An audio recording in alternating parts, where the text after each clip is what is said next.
Hello, everybody, and welcome to another edition of Inside Guns with your host, me, the Yankee Marshal.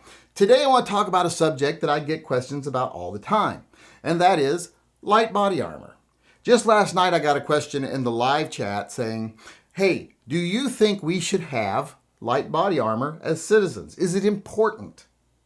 Well, I want to take some time today to address that question, and I also want to combine it with another question that I get quite often about body armor, and that is, should we as concealed carriers, when we choose our caliber and our ammo, be taking into consideration that someone who attacks us might be wearing light body armor? Is that something that's important? So today I want to take time to address both of those questions. Now, the first thing I want to say is when I say light body armor, I'm not meaning hard plates. Those are just so bulky and so heavy that to even suggest someone should wear those in their everyday life is crazy. Or to even think that someone's going to attack us wearing it, pretty crazy. It's pretty heavy stuff. You know, it's not something you're going to probably run into ever. So when I'm talking about light body armor, I'm usually talking about level 3A body armor. You know, soft body armor, Kevlar. Something that you do see some of the whack jobs like in Antifa, etc. wearing these days. So I want to address those questions there regarding light body armor. Now, first off, do I think everyone should have it? Is it important? Well, the chances that you're ever going to need it are probably what? One at most 1 in a million, 1 in 2 million, 5 million, 10 million. So when something's that remote and people have other things they need to have that they need to spend their money on, do I think that this is really something that's important? Well, it's hard to call it important when it's that random and that unlikely that you'll ever need it. But, you know, same thing with guns. You know, chance that you'll ever need your carry gun is very slim. But since it doesn't cause you any hardship or prevent you from living your life or even make you uncomfortable, I say it's always better to carry the gun that you'll probably never need, and therefore have it when you don't need it, or have it when you do need it, than need it and not have it. So there is that aspect here, but with body armor, it does kind of interfere with your life. Body armor is kind of big and bulky and just not worth wearing all the time. Heavy, uncomfortable, hot. So you don't want to spend most of your life in body armor. But having it around, you know, if you want to just have it around, that's awesome. If it's something you can afford and you think it's something that would, make you comfortable to have it in your preps, then I would say there's nothing wrong with having it. I have it. I have soft and hard body armor. And I think every civilian has the right to own soft and hard body armor. I don't see any problem with it. And even if I saw a problem with it, who gives a fuck? That isn't my place to decide what other people get to have. Now, if you're someone who decides, I'm going to wear this around every day, if it's soft body armor, I'm going to be like, you might need to seek therapy if you're so frightened in your daily life that you feel you have to wear body armor. If you decide you're going to wear hard body armor every day, steel plates, I'm going to think you should probably be committed, because that's just so uncomfortable. Unless maybe you're just trying to get strong by hauling all that weight around.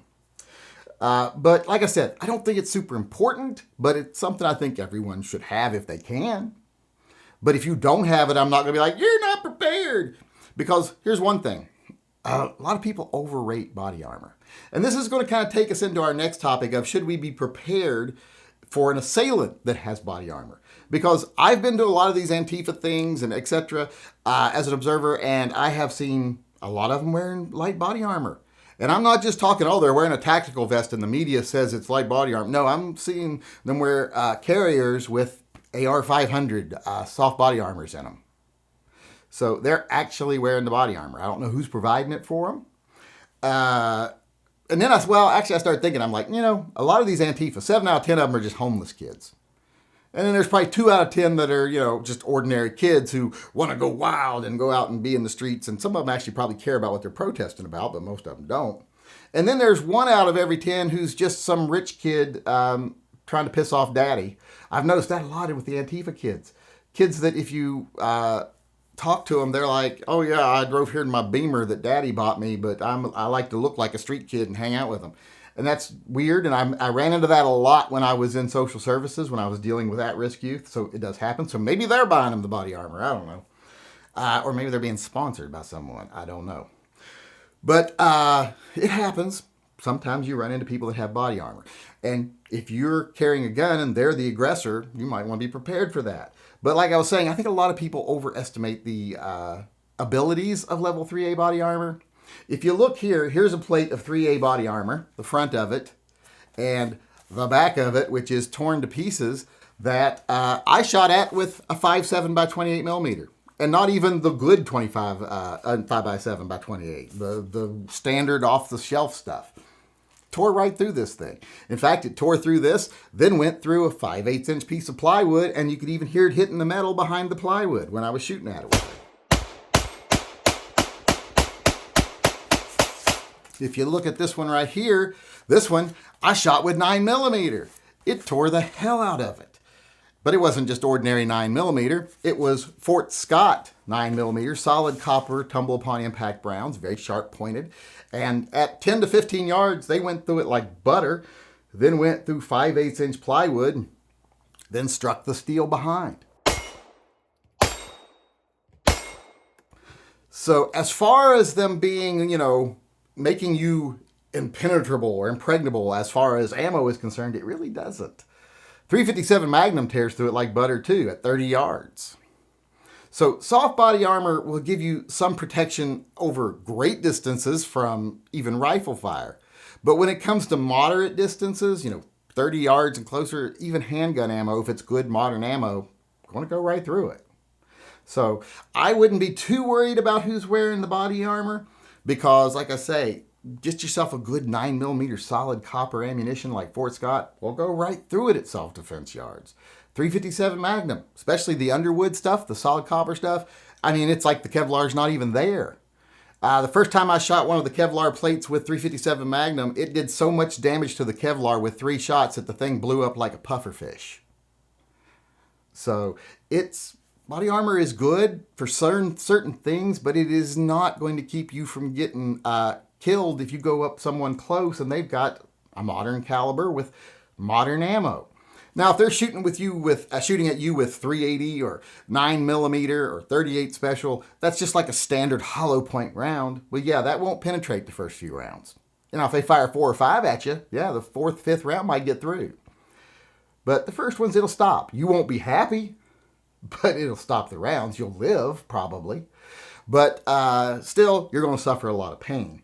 So as far as having it, like I said earlier, it's always a great thing to have soft and hard body armor. Have it around. It's part of your toolbox. I don't use every tool in my toolbox every day. There's some tools in there I probably haven't used since bought it. But it's nice to know it's there in case I need it. So I think everyone should have it if they can afford it.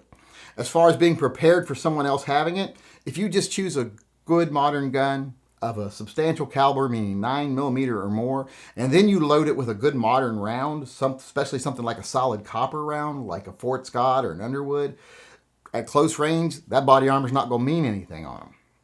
And in fact, that body armor is probably going to give them a feeling of superiority, they make them feel like they have an advantage, but they really don't have. Like I say, body armor, soft body armor gives you an advantage at long distances, but not so much at close range.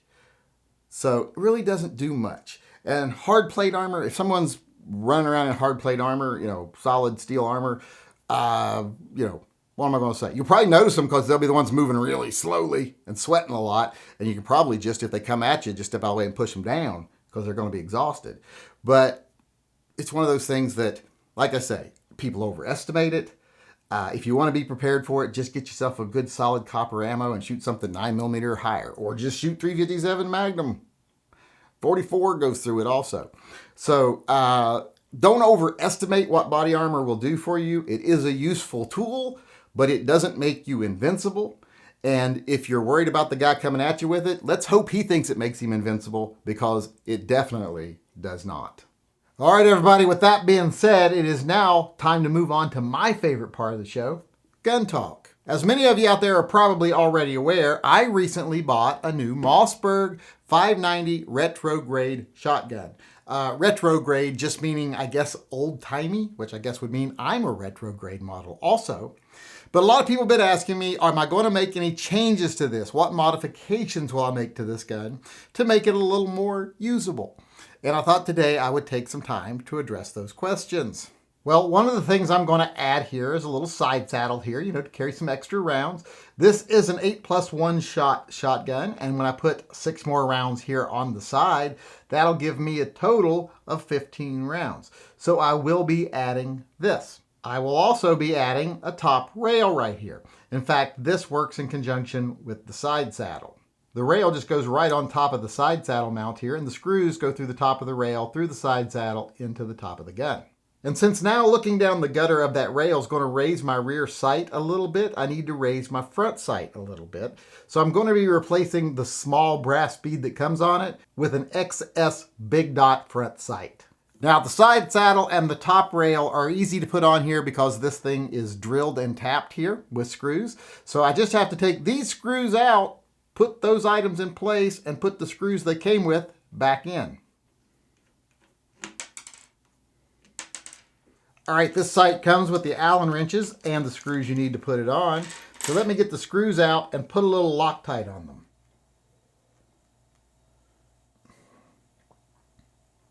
All right, now I just got to set this in place right over the holes. Set the sight in place right over the holes also. And then start the screws. Get them all 4 started before I snug them down. Now once they're all in, just get them all good and snug. All right, there's the easy part done. Got the rail on there, got the side saddle on there, and this is by Monstrum, by the way, in case you're wondering what this is. I believe it's Monstrum Tactical, but this is a Monstrum rail and side saddle, and like I say, went on real easy. It's on there nice and tight now, so now I've got to do the front sight. All right, the front sight's going to require a little more work because the brass bead that comes on this gun is a little too small to work with the XS, a big dot sight, so you have to take this one out and put the one that they actually include with the sight in its place, and then you can get about putting the front sight on. All right, since I don't have the proper tool to remove this, I'm just going to do it with a pair of needle nose, and since I'm doing that, I'm going to go ahead and put a piece of tape over the sight here so that in case I slip off while I'm doing it with the needle nose, it won't scratch up my barrel. Actually, my little cutters here seem to have a good grip on it, so I'll just use them. Came right off there. All right, and now because I'm going to have to put some adhesive on this after I put the sight on, I'm going to give it a good cleaning with some alcohol just to make sure it's free of any debris or adhesives or oil, etc. And then just start screwing this in. And it went in there good and tight enough with the Loctite by finger. You don't have to really try to do anything real super tight on it because the sight itself is going to be adhered to the gun. So it just needs to be screwed in there and you'll be fine. All right, as you might see now, the front sight's already on, and that's because I ran out of tape or something, and it quit recording, so I had to make some more room on the little card. So you missed a couple of little things here, but nothing major. All I did was mix up just a tiny little dollop of JB Weld here. I put that on the bottom of the sight, on the rear side of the sight, and then I stuck the sight down over the little bead because it goes right over it. There's a hole in the bottom of the sight. Lined it up on the barrel nice and straight. Put it in place, and then once I did that, I took a little Q-tip with alcohol, wiped all the way around to make sure to get off all that excess JB Weld, because you don't want that drying on the outside there. That'll be hell to get off if you don't get it off while it's wet. So I got all that off with some alcohol and some Q-tips, got it nice and clean, and now it's just going to have to sit for 24 hours, and it'll be ready to go. All right, there it is, all put together with the new side saddle, new rear rail, and new front sight. So now this gun is ready to go as soon as I find myself a halfway decent sling for it. All right, everybody, I want to end the show today with our rescue of the day. And today we have Daisy, brought to us by Dan N. Now, Daisy is a rescue who has become a permanent member of the family. And not only is she a permanent member of the family, but she is Dan's own personal attack wiener, as he puts it in his email. So quite a vicious little attack dog he has there, as you can see from the picture. Very vicious. But I wanted to show Daisy today and talk about Dan because of not just Daisy, but because of a lot of the other rescues he's done. He works as a foster for animals that have special needs or that are in certain conditions where they need care before they can be adopted out. A lot of dogs, other people would just be like, they're not worth it. Dogs that are missing legs. Dogs that are emaciated.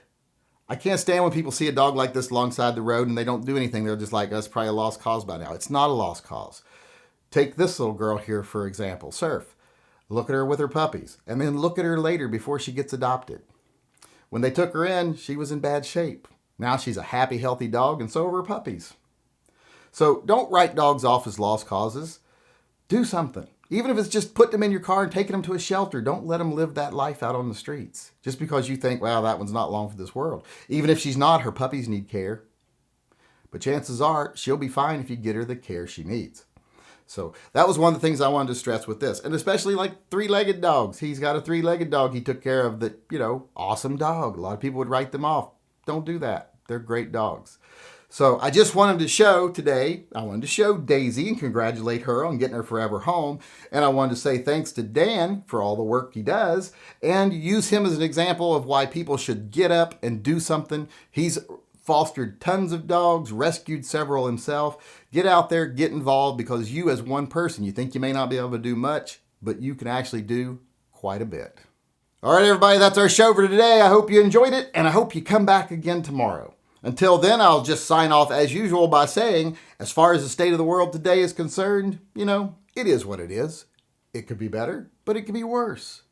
But one thing I will tell you right now, if we continue to ignore the fear-mongers and the profiteers and the people that are serving their own selfish self-interests instead of the interests of the gun community and our nation as a whole, if we continue to ignore those manipulators and schemers and profiteers, what things will be for the Second Amendment community and people who believe in freedom in general in this country, what things will be in the very near future is better.